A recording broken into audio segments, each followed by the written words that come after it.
Bonjour et bienvenue dans notre podcast Parole de druide. Je suis très heureux de retrouver Joël, ma Mmh. druidesse préférée. Bonjour Joël. Salut Christophe, bonjour à tout le monde. Bonjour à tout le monde, bonjour à tout le monde. Alors aujourd'hui, on va parler d'un art druidique, un de plus, qui tourne autour de la thérapie, Mmh. du soin, aussi bien sur le corps humain, le corps physique, que sur les autres corps dont on va parler aujourd'hui aussi, les corps énergétiques, etc.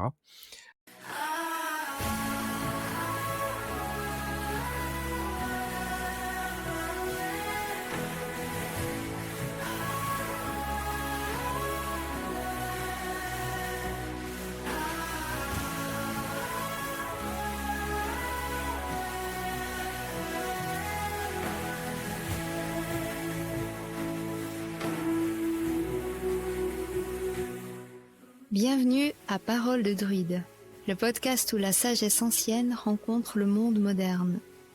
Je suis Joëlle Chotan, également connue sous le nom de druidesse Adana, fondatrice de l'école de druidisme éoriane à Baule en Suisse, près de Neuchâtel. Avec mon apprenti Christophe Rousseau, nous explorons ensemble l'histoire, les légendes et les pratiques du druidisme au XXIe siècle.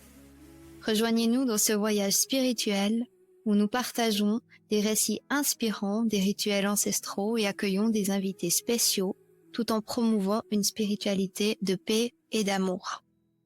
Préparez-vous à découvrir les mystères et la magie du druidisme moderne. Est-ce que tu peux peut-être commencer par, justement expliquer qu'est-ce qu'on peut soigner grâce à cet art ancestral, je vais y arriver, de la thérapie druidique? Oui, ben déjà, il faut s'imaginer qu'ils n'avaient pas du tout la même compréhension du corps que nous, on a maintenant. Du coup, vous vous rappelez que le temps des druides, c'était il y a plus de 2000 ans. Donc, ils n'avaient pas fait toutes les dissections qui font qu'il y a une compréhension actuelle de l'intérieur du corps. Ouais. Et donc, du coup, ils n'avaient pas du tout la même compréhension et la même approche du corps que maintenant. Mais la thérapie de la personne ou de l'humain en tant qu'art druidique, c'est vraiment des personnes qui vont être tournées sur... Enfin, le druide qui est spécialisé là-dedans, c'est quelqu'un qui va être tourné sur la connaissance des plantes principalement, l'observation et la connaissance des éléments, et leur action sur le corps physique dans le but d'équilibrer le corps physique et de faire en sorte que les gens se sentent bien ou qu'ils soient plus forts ou plus vigoureux pour la bataille ou autre. Donc c'est vraiment les, les intérêts et les soucis à venir voir un soigneur druidique, ou le druide en tant que soigneur druidique, ils vont pas être forcément ceux qui nous préoccupent maintenant. Oui, c'est Faut juste, vraiment oui, recontextualiser ça, c'est assez c'est intéressant vrai. de voir ça à l'époque. Mhm. Alors juste pour rassurer tous les auditeurs, on va pas livrer la recette de la potion magique, hein, c'est pas le sujet. Moi, dommage, hein, je suis sûre qu'il y a quelques déçus là qui disent bon. Non, mais Ouais, restez ouais, quand même avec nous parce que on aura c'est quand que c'est même quelques autres secrets. Ça, c'est le c'est façon ça, c'est d'être. ça. En Restez. général, la question qu'on te pose à la fin d'un d'une apparition, c'est quoi la recette de la potion magique? Mais comme tu disais, il y avait quand même des recettes pour rendre les guerriers plus forts, donc on a Mhm. quand même c'est pas juste une légende, complètement c'est pas complètement faux, on va dire. Oui, oui, alors non, mais ils avaient beaucoup, beaucoup de croyances et une excellente connaissance des plantes. Mais bon, Hem, aussi, il y a beaucoup de secrets qui se sont perdus avec le temps, hein. c'est Vu que les ça. druides n'écrivaient rien, ils considéraient que chaque jour est un nouveau jour, ça sert à rien de figer, donc ils écrivaient rien. Ce qui fait que aussi les potions, mais tout comme les contes et les légendes qui rappellent ces potions, elles ont évolué à travers le temps. Donc la potion originelle de la fameuse potion magique, je pense que c'est compliqué de l'avoir. Soit les gens, ils sont déçus que j'ai pas la potion, soit ils sont déçus que je ressemble pas à Panoramix, tu vois? Peut pas tout avoir, peut Que pas. dire? Que dire? Voilà, c'est ça. Alors qu'est-ce qu'on peut, alors déjà comment les druides concevaient justement l'être humain dans son essence, à l'époque, puis comment toi tu le fais maintenant? Parce que comme tu dis, ça a plus de 2000 ans, donc ça a un peu évolué finalement. On a aussi une vision un peu différente maintenant d'un être humain que ce que les druides avaient il y a plus de 2000 ans. Mmh. Alors, autrefois, ils allaient plutôt ils avaient une excellente connaissance des plantes, comme je te l'ai dit avant. Ils avaient aussi une connaissance des plantes qui est différente de la nôtre. C'est qu'ils allaient tester une plante et voir l'action sur le corps. Qu'ils ont pas tous les appareils que nous, on a maintenant pour voir les principes actifs qu'il y a dans les plantes, les passer dans les spectromètres de masse et les différents appareils pour permettre, de disséquer la matière. Eux, ils avaient une autre façon de faire. Donc ils allaient, comme le font encore les chamans et voilà, les chamans à travers le monde, entre autres en Amazonie, communiquer avec la plante. Ils OK. communiquaient avec l'âme de la plante et ils observaient aussi l'action de la plante sur le corps physique pour pouvoir se dire: «La plante, elle soigne tel mot». Après les mots, ils portaient pas du tout les noms comme nous on a maintenant, ils sont associés aux éléments. Donc par exemple, quelqu'un qui allait avoir une bronchite, il avait trop d'eau dans le corps et il fallait extérioriser l'eau, puis c'est, les glaires qui sortent. Eux, ils considéraient que c'était des mauvais esprits qui sortaient, qu'il fallait sortir, qu'il y avait trop d'eau dans le corps. Quand il y avait de la fièvre, ils considéraient que le corps avait trop de feu à l'intérieur, Ouais. que ça pouvait être dû à des morsures de salamandres et OK. ouais, parce que les salamandres, c'est les esprits du feu. Quand ils allaient se blesser, du coup, ils voyaient bien qu'à l'intérieur du corps, c'était ouvert, qu'il fallait réparer ça, mais ils avaient pas du tout une, connaissance d'anatomie, comme nous on l'a et bien sûr, avec le temps, ils observaient le corps, l'anatomie. Il y a, dans des légendes, en fait, je vous la raconterai plus tard, mais il y a vraiment une histoire de connaissance des plantes par rapport, aux organes et aux liens à l'anatomie, mais c'est pas du tout la même façon qu'on a nous, en fait. C'est vraiment plutôt, des déséquilibres de terre, des déséquilibres d'eau, d'air et de feu, dans le but de ramener une harmonie complète dans le corps. Et l'enveloppe physique est une des lectures, mais il considérait aussi les autres corps énergétiques. Donc il considérait que l'âme se réincarne, qu'elle vit des cycles permanents et comme le soleil se lève chaque jour, au moment de la mort, l'âme se couche, elle libère le corps et ensuite elle va se relever avec, quelques soleils plus loin et heu et donc du coup, ils avaient pas du tout non plus un même regard sur le corps et les corps énergétiques qu'on a nous maintenant et aussi ils avaient beaucoup de croyances par rapport, aux mauvais esprits. Donc c'était facilement que si quelqu'un était pas bien, c'est qu'il avait pris un mauvais esprit ou qu'il y avait une mauvaise énergie ou le mauvais œil qui s'était tourné sur la personne et c'est Mmh. comme ça d'ailleurs qu'il y a beaucoup de sorcières qui ont fini sur le bûcher parce qu'elles auraient envoûté telle personne qui guérissait jamais ou elles auraient, fait en sorte que telle dame importante du village n'arrivait jamais à avoir d'enfant et puis c'était la faute, à la sorcière ou au sorcier qui faisait des rites bizarres qu'on comprenait pas et c'est sûrement de sa faute si les gens tombaient malades dans le village ou s'il y avait une épidémie de peste ou voilà, en fait, tout ce qui était un peu incompris comme ça, tant, ils avaient eux une compréhension des mondes, invisibles et des mondes énergétiques que la population n'avait pas forcément. Donc, c'était un peu, pas dans la version druidique, parce que dans la version druidique, il y avait un grand respect pour les druides. Mais plus tard, c'est plus devenu: on les aime quand ils nous soignent, mais quand ils nous soignent pas, c'est de leur faute. Donc voilà.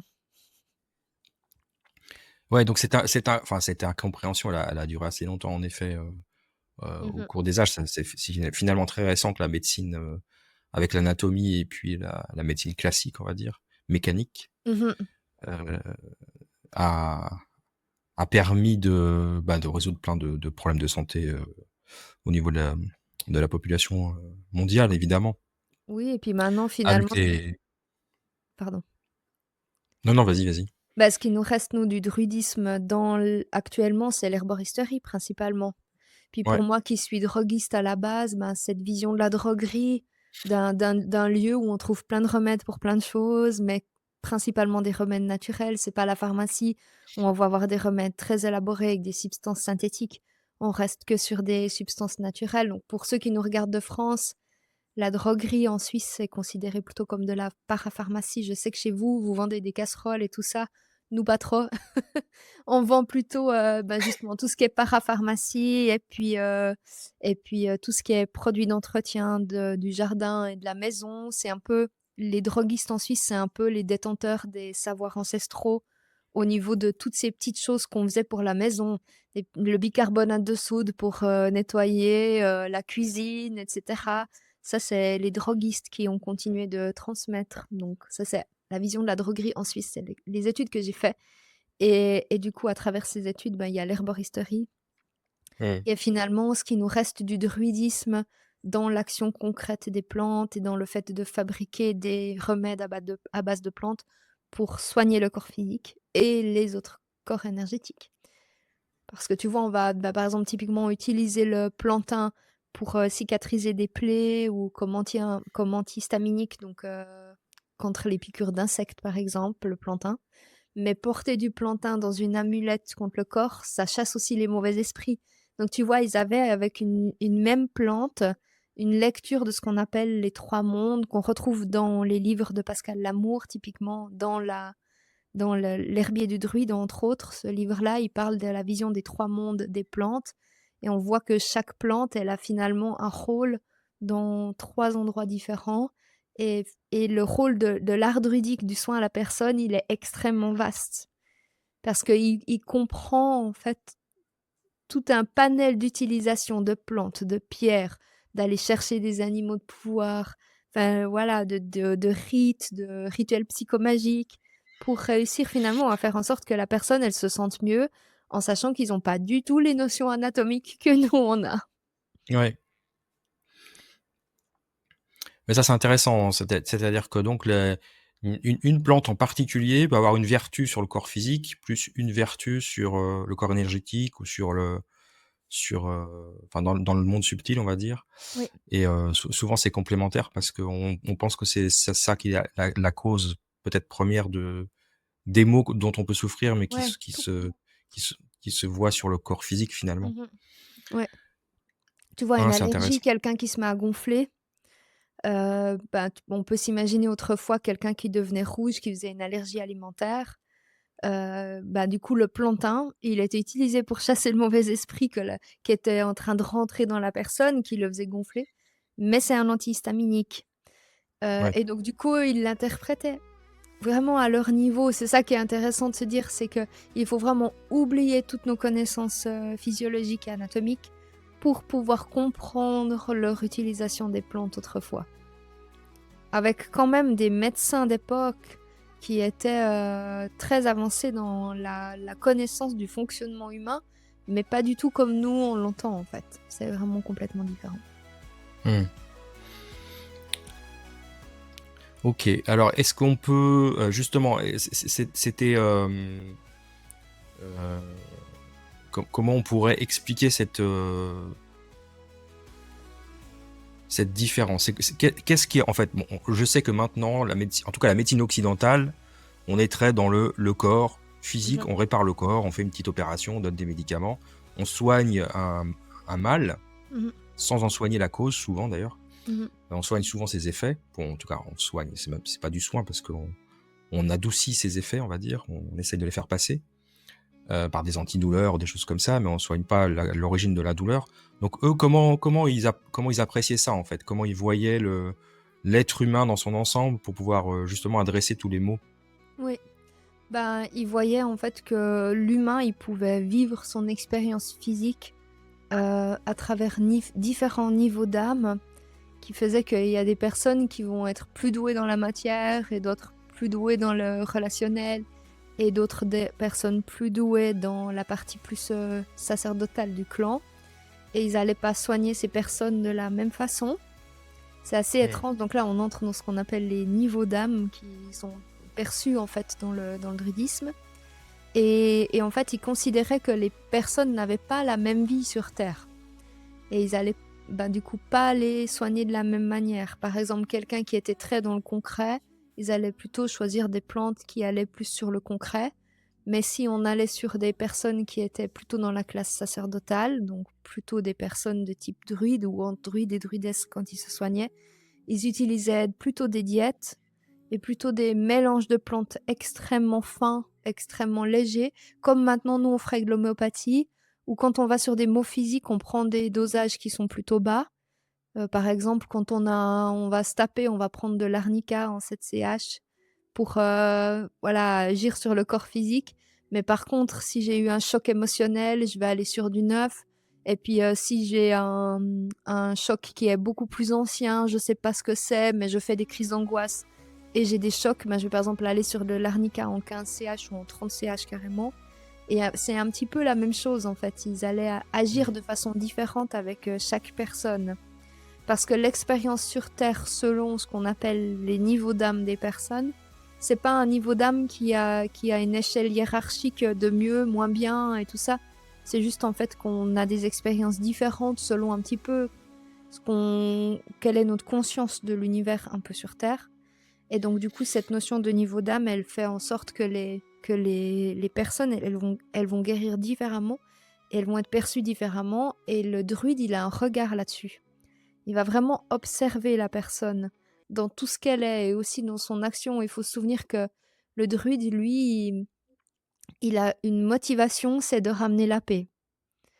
Ouais, Et comme il a vraiment cette conscience que chaque chose est différente, chaque individu est différent et chaque individu vit dans un écosystème et donc du coup, on pourrait pas soigner, une personne qui, est plutôt préservée des autres, un peu un chef de clan à qui on apporte tout, que quelqu'un qui va passer sa journée à gratter les champs ou à être égratigné par des plantes avec un corps hyper musclé qui est chasseur, par exemple.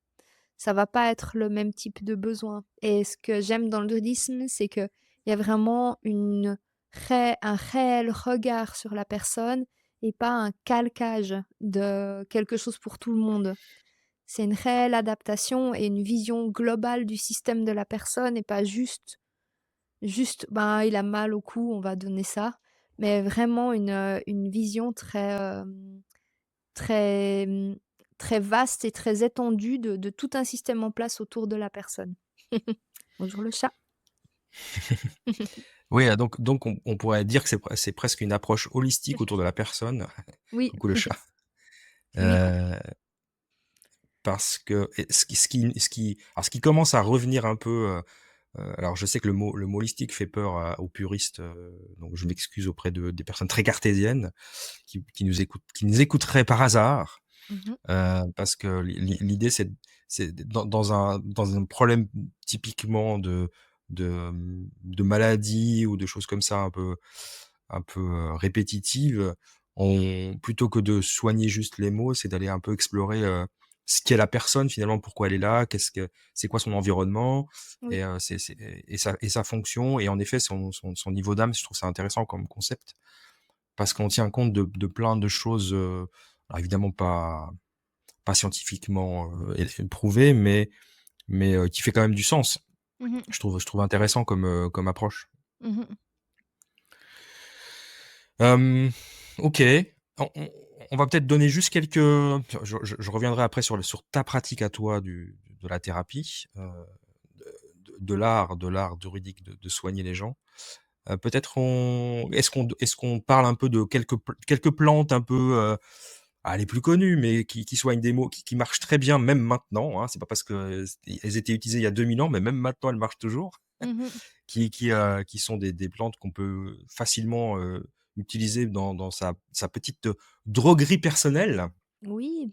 Alors, ben, déjà, il y a une plante qui est vraiment la plante des druides, donc je vais commencer par celle-là, même si on peut pas vraiment l'utiliser dans sa droguerie personnelle. Mais c'est le gui. Vous avez déjà tous, vu et lu et entendu, les histoires du druide qui va aller couper du gui avec sa serpe en or. Ouais. Alors, sa serpe en or, en fait, elle était pas en or autrefois parce que l'or est extrêmement tendre, on pourrait pas couper des plantes avec de l'or. Donc je pense que c'était plutôt un alliage qui était doré, mais c'était pas de l'or. Et hem et le gui est généralement récolté au solstice, donc soit au solstice d'été, avec une action plutôt, régénérante et protectrice et aussi, soignante. Et puis au solstice d'hiver, il va être récolté pour protéger la maison principalement de tout ce qui est un peu période sombre et mauvais esprit et ce genre de choses, vu qu'on est sur les nuits les plus profondes. Dans les 2 cas, le gui est très hautement guérisseur. Il l'utilisait à peu près pour soigner toute chose, mais il savait utiliser le gui parce que le gui reste une, plante toxique. Il est utilisé à présent dans la médecine actuelle pour, soigner les cancers. C'est intéressant parce qu'on observe que le gui, il fonctionne comme le cancer dans la façon dont il se propage. Tu te rappelles, on en avait parlé en sylvothérapie, je crois, ensemble. Ouais. Le gui, en fait, c'est une boule qui vient s'accrocher, c'est une plante qui vient s'accrocher à l'arbre et qui va, transmettre dans la sève de l'arbre l'information du gui et ce qu'elle est pour pouvoir se développer ailleurs sur l'arbre. Donc quand il y a une boule de gui quelque part, c'est pas tant les oiseaux qui sèment le grain ailleurs et qui vont faire en sorte que le gui pousse ailleurs sur un arbre, c'est en fait dans le sol la sève de l'arbre que l'information se propage et que le gui lui permet de pousser ailleurs ensuite. Et c'est un peu comme le cancer qui se balade dans notre peau, dans notre corps et qui se propage à travers, les différents systèmes de notre corps. Et dans ce côté observation qui est intéressant dans le druidisme, c'est qu'en fait, ils observaient que, le gui, sans connaître ce qu'on sait maintenant par rapport à la sève et tout ça, avait des vertus pour soigner plein de choses qu'on ne sait pas trop ce que c'est. Donc Mmh. pour 1001 usages, ils utilisaient le gui. Alors les baies du gui sont hautement toxiques, les feuilles le sont pas ou moins, selon l'usage, selon l'utilisation. Moi, pour éviter tout problème, je vais éviter de vous donner, les dosages, les posologies et les façons d'utiliser les plantes dans cette vidéo. Mais voilà, sachez que, il y a beaucoup de plantes, il faut savoir les utiliser pour pouvoir, faire soi-même. Sinon, ben, le mieux, c'est de se renseigner auprès des professionnels de la santé. C'est ça. Oui, mais le gui, en fait, c'est vraiment la plante maîtresse du druide et la faucille, pourquoi la faucille? C'est qu'elle représente la lune et le côté doré représente le soleil et ensemble, ça fait l'union de 2 polarités pour Mmh. récolter une plante à un moment précis de l'année. Donc il y avait ça aussi, c'est que dans le druidisme, on récolte pas n'importe quelle plante n'importe quand. Donc en fait, il y a vraiment aussi aïe, oui, un placement sur la roue qui fait que, il y a des moments clés pour pouvoir récolter des médecines, pour avoir le plein potentiel de la médecine, pour, guérir tel ou tel mot. Et en fait, plus le druide était, connaisseur de ces cycles et de ces portes un peu, vibratoires pour la récolte des plantes, plus il était doué dans sa pratique et donc plus il avait de résultats dans sa capacité de soigner et donc il était reconnu et on venait le voir de loin. Enfin, vous voyez le truc, comme ça se fait maintenant avec les médecins. Ça n'a pas changé. Et en fait, le gui, ben, voilà, il a vraiment cette, vision de la lune et le soleil se réunissent à un moment précis pour récolter une plante qui va guérir tous les maux que je ne peux pas expliquer. Voilà, en gros, pour, le gui. 1re plante. Je suis obligée de commencer par là, Christophe, parce que c'est la plante maîtresse. Ensuite, il y a plein d'autres plantes. Une autre plante qui est très utilisée par, les druides, c'est l'achillée. L'achillée, elle a des vertus qu'on dit sur le plan physique astringentes et cicatrisantes. Donc elle était beaucoup utilisée pour faire des cataplasmes en cas de blessures de guerre et cetera. Là, on l'utilise encore pour, plein de choses, mais entre autres, ben, pour les maux de tête, mais pour toutes les blessures du corps, et puis quand il y a des coupures, moi je frotte si je me coupe au jardin, je frotte de l'achillée sur ma coupure. Donc voilà, un peu pour tous les plaies qui ont besoin de guérir plus vite parce qu'eux, c'est comme ça qu'ils l'interprétaient. Ils allaient prendre de l'achillée. L'achillée, ce qu'on voit là maintenant en droguerie, c'est que c'est la plante une des plantes des femmes qu'on utilise, comme, antispasmodique, on appelle ça, pour les règles douloureuses, Les par règles douloureuses, ouais. Mmh. voilà. Hem, Elle est aussi digestive. Donc, par exemple, quand on a eu un repas un petit peu trop lourd, ça aide à digérer. La chilée, on la Mmh. voit beaucoup, c'est une plante qu'on voit beaucoup, beaucoup et c'est une des plantes principales aussi dans les bâtons de purification. Voilà, ça aussi, j'aimerais bien, vous parler une fois des bâtons de purification, mais c'est important, ben, dans le bouddhisme, on utilise des plantes de chez nous pour faire les bâtons de purification Et la chilée, elle est grandement utilisée pour les bâtons de purification de lieux. Voilà. OK, Euh, alors ça je pense qu'on fera un autre épisode, oui, là-dessus, je pense qu'il y aura autour de ça, grand ça. chose. Ouais, il y aura, je pense, d'ailleurs, dites-nous si vous avez la possibilité d'écrire en commentaire, dites-nous si ce sujet vous intéresse. Parce que c'est un sujet qui peut être très, enfin, qui, en tout cas, personnellement, me tiendra à cœur. Les bâtons de plantes de chez nous. Et OK. sinon, une autre plante, Christophe? Ouais, une autre plante, pour les, alors on a deux plantes que moi je connais, mais dont on peut parler, qui sont, le remplacement, alors ce qui un qui remplace très bien, l'ibuprofène, et l'autre qui remplace très bien le paracétamol. Pour être sans donner de nom de marque, parce qu'en plus les Suisses et les Français, c'est pas les mêmes marques, mais je parle du saule blanc Mhm. et de la reine des prés. Ok. Alors, ben, le saule, on l'utilise plutôt comme fluidifiant du sang. Et donc, du coup, c'était le remède d'autrefois pour soulager les fièvres et faire baisser la température. Généralement, il était mélangé avec des fleurs de sureau. On pouvait aussi le mélanger avec du tilleul. C'est du super mélange pour calmer la fièvre, faire descendre la Oui, c'est plus température. Hmm. j'ai dit ibuprofène, c'est plutôt l'aspirine, pardon. Aspirine, ouais. C'est un très bon substitut à l'aspirine. Bah, pour Et ce qui est l'ibuprofène, ce serait plutôt la reine des prés, ouais, du coup, qui a un effet anti-inflammatoire. Elle est utilisée pour plein de choses. L'utilisation qui peut vous parler peut-être maintenant, c'est que ça a un effet sur les cellules graisseuses du corps. Ça va fluidifier les cellules graisseuses et permettre de drainer les graisses du corps. Donc elle est beaucoup utilisée actuellement, en plus de son effet bien sûr antidouleur et anti-maux de tête et anti-migraineuse. Mais elle est utilisée pour calmer pardon, comme effet anti-cellulite, beaucoup dans les crèmes. Mais au-delà de OK. ça, pour calmer toutes les douleurs du corps de manière générale, si on a des courbatures ou quand il rentrait d'une période un petit peu où il y a eu de la douleur, eh ben, il faisait des bains de Reine des Prés.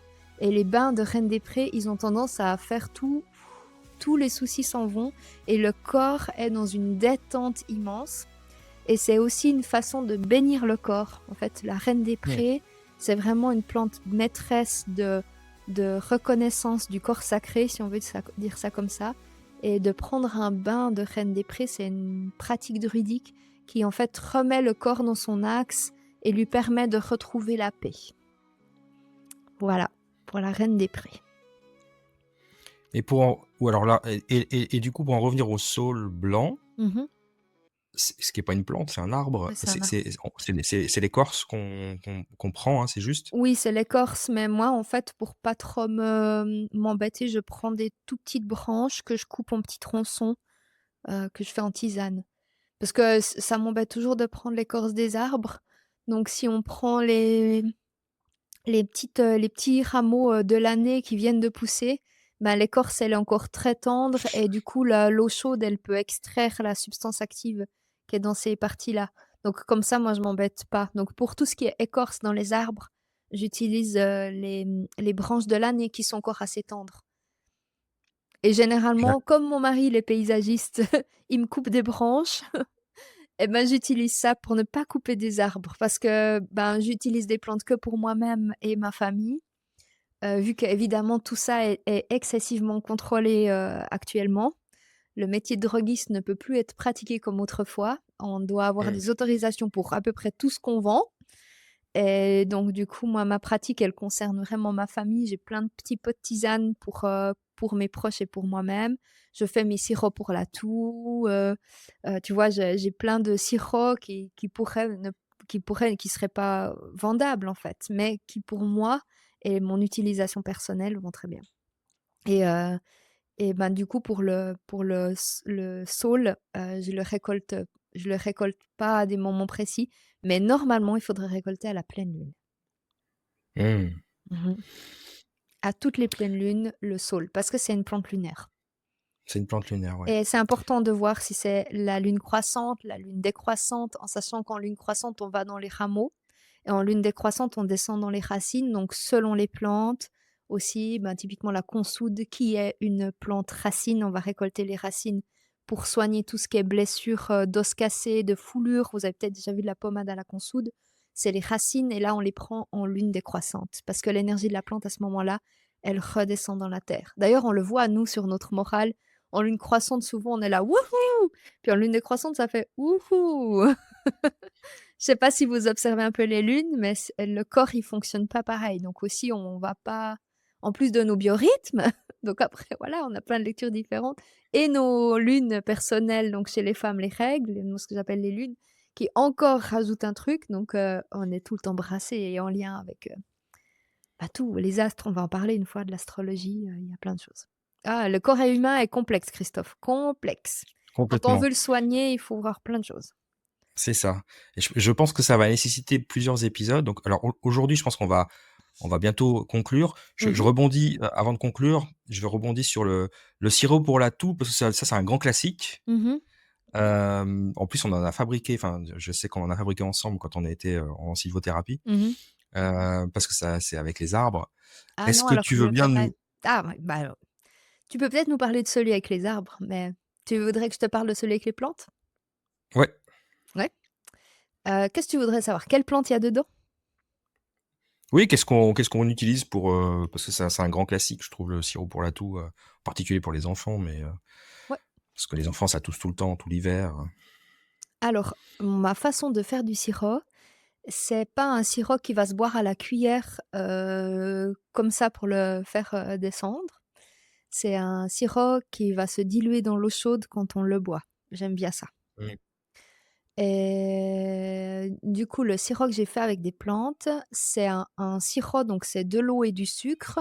C'est 1 litre d'eau pour 1 kilo de sucre. Je fais bouillir ça pour faire un mélange de sirop de base que vous pourriez utiliser après pour faire, des n'importe quel sirop de fruits ou de végétaux, par exemple du sirop de menthe. Après, vous mettriez la menthe dedans. Mais là, en l'occurrence, on va pas mettre de la menthe, on va mettre des fleurs de mauve, des feuilles de plantain et des feuilles de lierre terrestre. Donc, faut être sûr de ce qu'on cueille, on est d'accord? On Mmh. laisse macérer ça. Donc, le sirop, moi, je le cuis, mon sirop, avant les plantes. Comme ça, le sucre, il se dissout bien. Et ensuite, après, je laisse un peu refroidir pour pas que mes plantes, elles soient mises dans de l'eau bouillante. Sinon, on extrait beaucoup de principes actifs qui s'en vont même dans l'air. Ensuite, je Mmh. laisse poser pendant une nuit. Là, il y a plein de façons différentes. Des fois, il y a certains sirops, je laisse même poser 3 jours. Ce sirop-là, je le fais au solstice d'été parce que c'est un jour où il y a plein, plein, plein, plein, plein de lumière et donc je le laisse poser pendant 24 heures au solstice d'été, les plantes dans mon eau et dans mon sucre et au bout de 24 heures, je filtre, je rajoute 15 grammes d'acide citrique et je fais mon sirop. Mais bien Voilà. sûr, renseignez-vous auprès des personnels, professionnels de la santé pour tous les effets d'indication et de contre-indication de chacune des plantes que je vous ai citées. Pour le sirop sylvestre, tu te souviens, on est allé cueillir des bourgeons de sapin, Ouais. d'épicéa, je crois qu'on a principalement trouvé, ou du sapin, je me souviens plus là maintenant. Je crois que Les c'est 2, les 2. Non, c'était le sapin. mmh Donc on c'était, au printemps, mois de mai, je crois. Ouais. On a fait ça Ouais, au c'était au juin, printemps, ouais. mai, ouais. On récolte les bourgeons de sapin, donc quand les sapins, ils poussent chaque année, ils auront un petit bourgeon. On récolte bien sûr pas tous les bourgeons sur un sapin parce que sinon le sapin il pousse pas cette année-là. Donc toujours avoir un peu d'empathie et de compassion pour les arbres. En prendre juste un ou 2 là où on voit que ça va pas trop déranger ou un endroit où potentiellement il pourrait être mangé par des animaux. Donc le fait que ce soit nous qui prennent, c'est pas si grave. Et on va mettre ça une couche, tu te souviens? Après une couche de Ouais, sucre. ouais. On prend du sucre brun, une couche de bourgeon, une couche de sucre brun et le bourgeon on les met frais.